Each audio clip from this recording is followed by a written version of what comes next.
सालों पहले जो चाणक्य जी ने कहा, जिसे हम चाणक्य सूत्र या चाणक्य नीति कहते हैं, वो चीज सिर्फ अतीत ही नहीं है, आज भी रिलेवेंट है।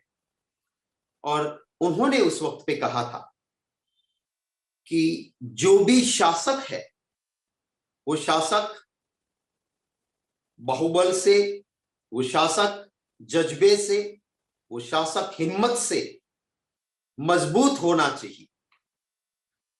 और कितनी भी बहादुर बड़ी सेना हो, अगर ये शासक इन तीन चीजों में मजबूत नहीं है तो वो राष्ट्र सुरक्षा के मामले में कमजोर होता है।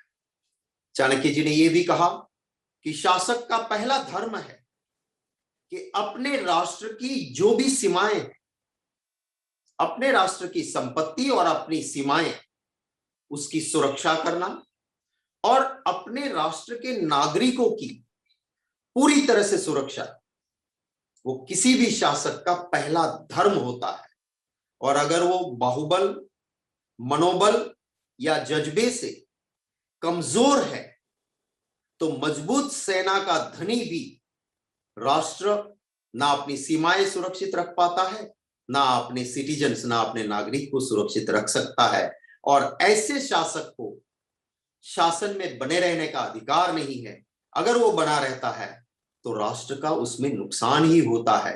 ये चाणक्य सूत्र, चाणक्य नीति, जो आज के दिन में भी मैं मानता हूं बहुत रिलेवेंट है। हमारे राष्ट्र की सीमाएं सुरक्षित रहे, हमारी सीमा में कोई थोड़ा सा भी न घुसे, ये देखने की जिम्मेवारी हम सभी की है। शासक है उसकी सबसे पहले है। राहुल गांधी जी ने बहुत पहले आगाह किया कि देखो ये चाइना हमारी सरहद में आ रहा है, मोदी जी आप कुछ कीजिए। पर उस वक्त पे गंभीरता से उन बात को नहीं लिया गया। मैं आज जो आपके सामने बात रख रहा हूं, चलो भाई राहुल गांधी जी तो कांग्रेस के नेता है, उनकी बात तो मोदी जी मानते नहीं है। कोई ऑपोजिशन पार्टी कहती है संसद में उसे बोलने नहीं दिया जाता है, उनकी बात आप मानते नहीं।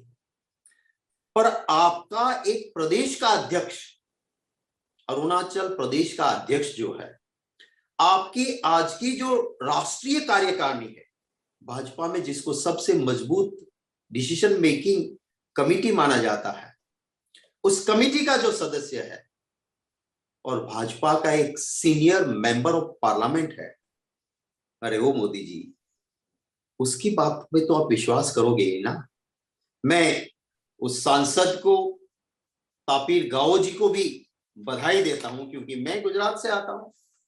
मैं जानता हूं कि अभी तक उनका ट्वीट जिंदा रहना, वो भी उनकी जितनी प्रशंसा करे उतनी कम है, क्योंकि तुरंत कहा गया होगा डिलीट द ट्वीट, पर उन्होंने डिलीट नहीं किया है। इसलिए भी मैं इनको धन्यवाद देता हूं। आपके सबके सामने स्क्रीन पे उन्हीं का ट्वीट हमने लगाया है, जिसमें उन्होंने लिखा है, Chinese PLA has abducted Shri Miram Taron 17 years of Zidoville yesterday 18 Jan 2022 from inside Indian territory.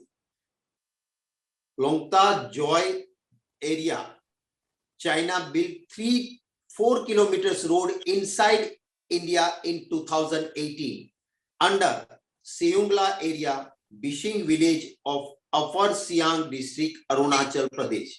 The second part of the tweet says his friend escaped from PLA and reported to authorities. All the agencies of government of India requested to step up for his early release. ये भाजपा के अरुणाचल के प्रदेश अध्यक्ष, भाजपा की राष्ट्रीय कार्यकारिणी के सदस्य, senior सांसद, वो कहते हैं कि अरुणाचल में हमारी सीमा के अंदर से एक 17 साल के लड़के को उठा के चाइना लेके गया है। उसके साथ उनका दोस्त था, वो किसी तरह से अपनी जान बचा के भाग के निकल गया था। यह भी कहा गया है कि 2018 में 3 से 4 किलोमीटर रोड हमारी टेरिटरी में चाइना ने बना दिया है। ये कहने वाला कोई और नहीं है, मोदी जी। ये भाजपा का सांसद है। मोदी जी ये अरुणाचल प्रदेश भाजपा का अध्यक्ष है।